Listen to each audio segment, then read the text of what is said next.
Hello সবাইকে। আজ আমি আর মা মিলে চলে গেলাম মেলায় ঘুরতে। ইনি হচ্ছে বিজি ওম্যান, কখনোই ক্যামেরার দিকে তাকাতে তিনি পারেন না, কারণ তিনি নয় ফোনে ব্যস্ত, নয় রান্না করতে ব্যস্ত, নয় কোনো কাজ করতে ব্যস্ত। তো যাই হোক, আমরা কিন্তু মেলায় ঢুকে পড়েছি।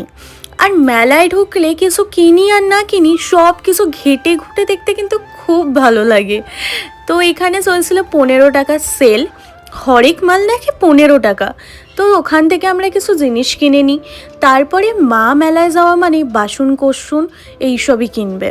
আর যেহেতু মাম্মা গেছিলো, মানে তোমাদের সিম্বা সিম্বা যেহেতু গেছিলো, তো সিম্বা তো ওখানে একদম ফিল্ম স্টার হয়ে গেছিলো। যেই আসছে সেই সিম্বার ভিডিও করছে, নয় ফটো তুলছে, আবার একজন তো ভিডিও কলেও দেখাচ্ছিল। এই দেখো না, সবাই ওকে দেখছে, হাই হ্যালো করছে।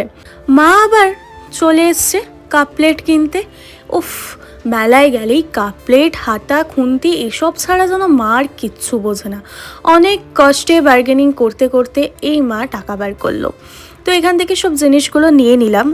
ও বাবা, যেতে যেতেই দেখি চটপটি, কত দিন খাইনি। আর এগুলো না মেলাতেই বেশি ভালো লাগে খেতে রাস্তাঘাটের থেকে। ব্যাস নিয়ে নিলাম দুটো চটপটি, মায়ের আর আমার। কোনো রকম চটপটি খেয়েই আবার চলে এসছে মা বাসন কিনতে। শুধু শুধু দাঁড়িয়ে দাঁড়িয়ে পিছন ঘুরিয়ে দেখি স্বর্গ। এটা শুধু আমার স্বর্গ হতে পারে না, প্রতিটা মেয়ের ইমোশন এটা। তারপরে যাই হোক, এই হচ্ছে আমি আমাকে নিজেকে একটু দেখিয়ে নিলাম। আর মেলা মানেও কিন্তু জিলিপি। হ্যাঁ, জিলিপির সাথেই ঝুড়ি ভাজাটাও আমরা নিয়েছিলাম, খুব টেস্টি ছিল। পরের ভিডিওতে মা শেয়ার করবে আমরা কি কি কিনলাম।